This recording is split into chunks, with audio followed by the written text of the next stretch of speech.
Hey gang, John Backrella here with your Lake St. Clair Fishing Report, brought to you by Sportsmen Direct. It is Wednesday, July 3rd, and I almost said June 3rd because it sure doesn't feel like we're all the way into July already, but we are. July 3rd, and we got the, 4th of July weekend coming up. I know a lot of you folks have got a long weekend, and water temp at Belle Isle right now, 70 degrees. It's going to be a little cooler out by the shipping channel, a little warmer along the shorelines, but basically temperatures have stabilized. Don't expect them to change very much going forward, and quite honestly, it's not going to matter much unless we were to get like up over 75 water temp out there. But I mean, I don't foresee that happening anytime soon based on the weather forecast that we have. Weather forecast looks like a warm day for the next 10 days is maybe going to be tomorrow. And it's also going to be the day with the lightest winds.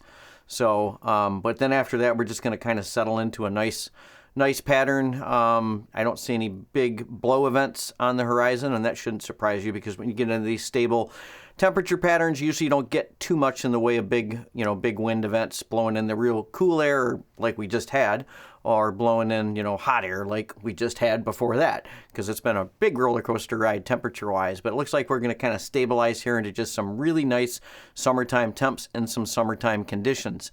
Yeah, tried to get you guys a satellite image, but the satellite image has just been crazy inconsistent. And when we do get one, we got cloud cover, so I really haven't been able to see a whole bunch. But for the most part, you're going to have a lot of color along the shorelines from all that rain that we had, and you're going to have some pretty clear conditions, I think, out deeper. I mean, I know that's kind of just a big, giant generality, but you'll see when you get out there. But, we had a ton of rain there for a while, and then everything's kind of calmed down. So those big rain events are going to push a lot of dirty water out, like places like the Thames River on the Canadian side, and then out of the Clinton River and the spillway on the American side, and then like up on the Black, up on the St. Clair River.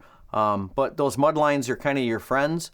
I mean, they will tend to concentrate fish, especially if those mud lines extend out deeper into that, 10, 12-foot range, which I'm assuming they do in a lot of cases. So you can use those and, work those edges of those mud lines, and that'll help you be successful if you're not somebody that's got a big enough boat that can maybe travel a long way. I like to follow guides like Garrett Samsel, who's been taking nice limits of walleye still up on that north end of the lake. Lots of solid smallies and some very, very large northern pike, which tells me he's fishing those weed edges up there in the channels maybe, because that's usually kind of a good pattern this time of the year for those big northerns. But I haven't talked to him lately, so I'm not sure if that's what he's doing. But I also know he likes to chase muskies, and when he's out there chasing muskies, a lot of times they get some really big northerns up on that north end of the lake. Now, while he's up there getting walleyes up on that north end, I've got a friend, Jerry Toner, who's stayed down in the Detroit River, and she's been still getting limits of walleyes down there on the Detroit River as well. So you got limits way up on the north end and all the way up into the channels and up into the St. Clair River, as well as you guys that are whipping up there know. But you got walleyes down on the Detroit River end. We got walleyes out by the dumping grounds. There's a lot of guys going over to Canadian water that are trolling over there. There's walleyes still out by the shipping channel, out by the lighthouse area. And we got a good report just a few days ago of a pretty easy limit of nice walleyes on the bigger side in like 12 to 14 feet off of the Lake St. Clair Metro Park, off of the point out there, basically just trolling south, coming off of that big sandbar out in front of the Lake St. Clair Metro Park. So bottom line is there are walleyes scattered all over the lake. It's that time of the year, and I've said it before, if you go back and look at some of my old reports, it's time to focusing. It's time to start focusing on those areas where all the biomass is. And, basically what that means is find the bait, and you're going to find the rest of the fish out there. Everything is really going to start bunching up as these different groups of fish move around on the weed beds, specifically the perch. As these perch move around in big schools, then everything else is going to follow, especially like the smallmouth bass and the muskie. Not necessarily that the muskies are targeting the perch, but they're targeting those smallmouths, and they're also targeting walleyes that are also feeding on those perch as well. The Mayfly hatch right now is past its peak, okay? And I'm going to say it that way because if I say it's done and we get another big hatch, which is not uncommon at this time of the year, especially right around the 4th of July, then you guys are going to say, oh, you were wrong. Well, no, I'm not wrong. It's kind of past its peak now, but that doesn't mean that we're not going to still have some hatches out there, and we will. We'll continue to have some hatches, maybe some pretty good ones, but for the most part, the bulk of the big fly hatch is done out there on the lake. Now, a quick shout out to a young fella what's his name? It was Seb, who sent me a picture that was listening to one of the last reports where I said keep a whopper plopper handy because during the mayfly hatch, you just never know. If you got smallies up there on the surface or if you're seeing some surface activity, don't assume that it's not a smallie. And he took my advice and he made a cast with a whopper plopper and he tagged a really nice smallie out there. So way to go, Seb. And for the rest of you guys, don't put the whopper plopper or the pop-R away because, like I said, you can still have some hatches out there and you're still going to have bug activity, and some of those big smallies will still be out there cruising. There's also another pattern that you'll find out there is that when you get these big weed patches, and they'll also have a lot of the mayfly casings around them too, those smallies will get up underneath those big floating weed mats, and almost like a carpet out there in some places. And you can pick the edges of those as well sometimes, especially early in the morning, because there'll be minnows and stuff up underneath the shadows of those big mats. And that's another pattern that you can have out there sometimes that can produce a few extra fish throwing those top water baits. So that I'd mention that. Didn't even have that in my notes. I was kind of thinking about that. But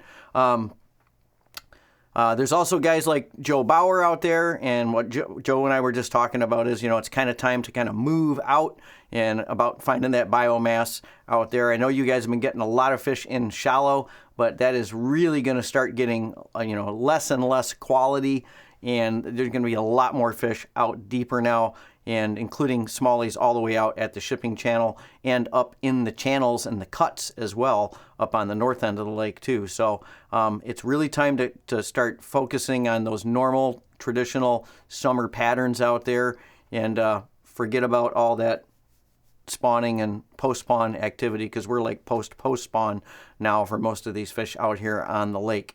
And if I didn't mention it, Joe Bauer is Smallmouth Heaven Guide Service, so but Joe primarily chases smallies this time of the year out there on the lake, although I know he was chasing walleyes for a couple of days here, which was kind of out of character for him. But anyways, he's a primarily a smallmouth guide out here on the lake. Now, you've also got guys out here that are like that target a lot of muskies. One of them is Captain Jason Quintano, and I know Jason spends most of his time over on the Canadian side.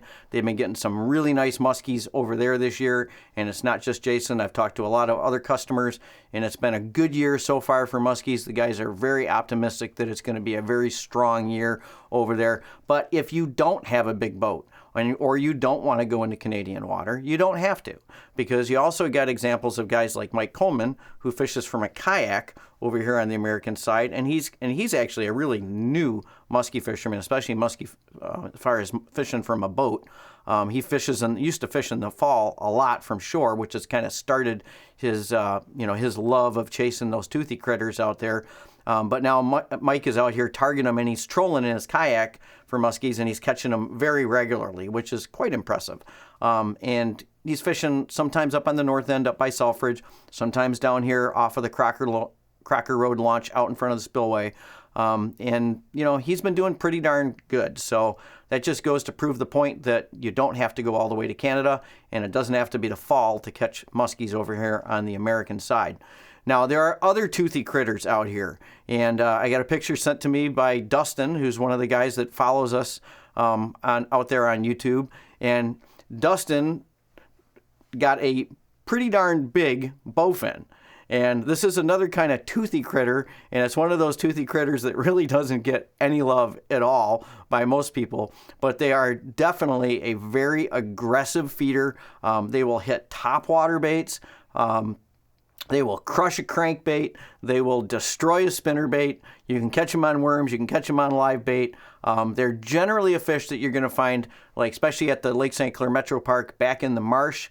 They are very tolerant to extremely warm water conditions. They actually have like a lung. They can actually breathe water, and it's not uncommon for them in the wintertime to come up and gulp air in people's ice fishing holes sometimes, which will really freak you out if they do that. But anyways, Bowfin, otherwise affectionately known to a lot of us as Dogfish out here on Lake St. Clair, have got an incredibly strong jaw and a whole mouthful of teeth that are kind of covered up by this membrane, so you can't really see the teeth that well. So if you do catch one of these critters, do not stick your fingers in their mouth, because they have really strong jaws and very sharp teeth, and they will make a mess of your hands really quick. But they're one of those other fish that people will target sometimes, and they're really fun to catch, and they fight really hard. So anyways, just thought I'd bring that up since Dustin sent us in that picture. I've caught some huge dogfish, and they have destroyed some really, really expensive crankbaits of mine over the years with those teeth, especially on a balsa bait like a nice Rapala. They just crush right through it, and then they breach that outer layer, and then you get water in the bait, and then it can get kind of ruined. So, but anyways, that's all I'm going to say for now about dogfish. Man, I think I covered just about everything I wanted to talk about this week. Holiday weekend coming up. It's bound to be busy out there on the lake. Beautiful weather tomorrow. Light winds. Did I mention there's a lot of perch out there by the 26 can? I hope I did, because there's a lot of perch out there again. I've seen some videos that guys have brought in using their side imaging, their live scopes. And some of the images of the size of some of these schools of perch that are out there right now are pretty insane.